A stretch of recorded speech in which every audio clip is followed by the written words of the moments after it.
वहाँ पर गेम खेल रहा था। उस समय उसकी जो बहन है वो भी आई थी, लेकिन वो बाद में वापस चली गई थी। तत्पश्चात वो CID नाम का एक सीरियल वहाँ पर देख रही थी।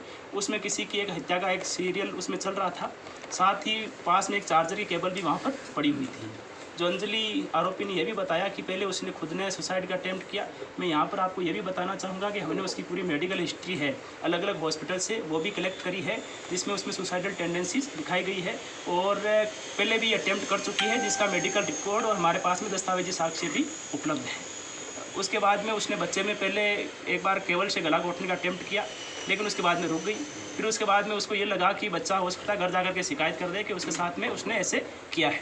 उसके बाद में उस बच्चे का उसने केवल से गला घोट दिया। अभी तक की जांच से कोई पुरानी उसकी रंजिश या किसी और अदर पर्पज़ से कोई हत्या करने की बात सामने नहीं आई है। उसके बाद में हमने मौके से उसकी निशानदेही पे जो बच्चे की जो चप्पलें थी वो भी रिकवर करवाई थी और प्राइवेट 2 विटनेसेस भी हमने साथ में रखे थे।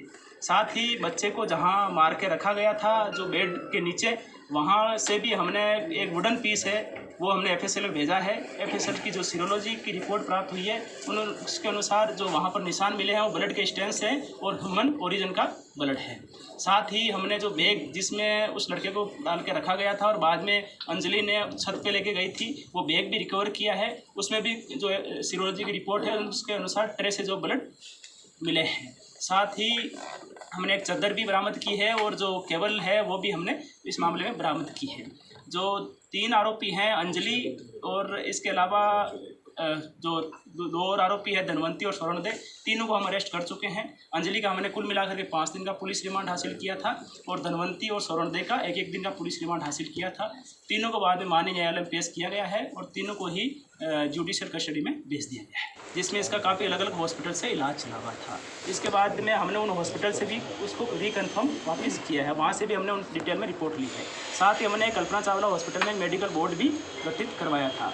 उसके अनुसार भी रिपोर्ट में भी ये सामने आया कि इसको कुछ साइकोलॉजिकल इश्यूज़ इस लेडी को थे, कुछ सुसाइडल टेंडेंसी भी थी और फिट्स ऑफ एंगर, मतलब बार बार कभी ऑल ऑफ सडन गुस्सा आना, इस प्रकार की भी इसमें वो पाई गई थी। हमने एक डिटेल्ड रिपोर्ट के लिए बोर्ड को लिखा है, लेकिन बोर्ड ने कहा है कि हमें कुछ ऑब्जर्वेशंस में रखना पड़ेगा और उसके बाद में हम इसको डिटेल में रिपोर्ट करेंगे। तो अभी तक जो इश्यू सामने आया है, जो कुल मिलाकर के जो बात सामने आई है वो ये है कि जो पुराना इसका मेडिकल ट्रीटमेंट का इतिहास रहा है उसके हिसाब से, और जो बार बार कभी कभार गुस्सा जो आने की शिकायत जो उसमें रहती है, और साथ ही में ही जो साइकोलॉजिकल इश्यूज़ है उसकी वजह से उसने ऐसा किया। सर किसी बोर्ड से भी जांच करवाई गई है? जो परिवार के लोग हैं सर, परिवार के लोगों ने ये दावा किया था कि तांत्रिक विद्या से रिलेटेड मामला है, बच्चे का लिंग कटा हुआ है, उसको हथौड़ों से मारा गया, दांत गिरे हुए हैं, हाथ में बाल हैं। क्या पोस्टमार्टम रिपोर्ट में भी परिवार के लोग मौजूद थे? इस तरह की बातें सामने क्यों आई जिसकी वजह से मीडिया में भी ये सब कुछ चला? देखिए, कुछ जो ये खबरें थी ये बिल्कुल गलत फैलाई गई, बिल्कुल ही असत्य है और निराधार है।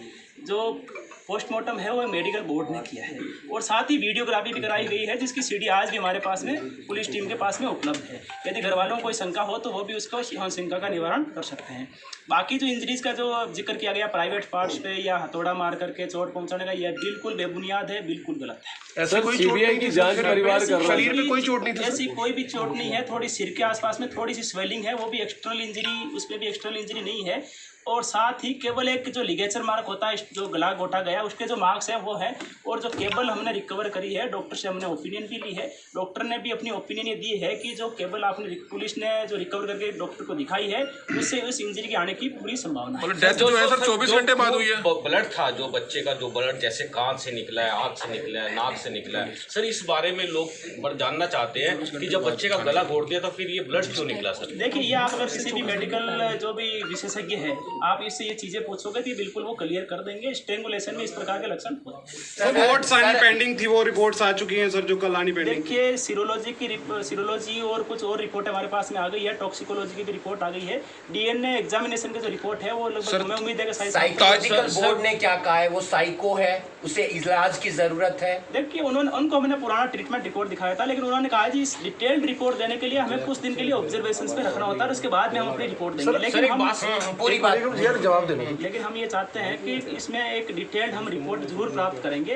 ताकि आरोपी को किसी भी प्रकार का इस प्रकार का लाभ ना। सर ताई और दादी का क्या रोल रहा पूरा इसमें? देखिए, जो धनवंती और जो स्वर्णदेव को हमने अरेस्ट किया है, वो जो सुबह का घटनाक्रम था, जब उन्होंने डेड बॉडी वहाँ पर देखी तो उनकी ये जिम्मेदारी बनती थी कि तुरंत पुलिस को इत्तला करें। इसके बावजूद भी उन्होंने किसी और की छत पर रख देते हैं ताकि डाउट उन पे जाएगा, बॉडी को उठा करके वहाँ से वहाँ फेंक दिया। सर बॉडी को छत पे कितने बजे रखा गया?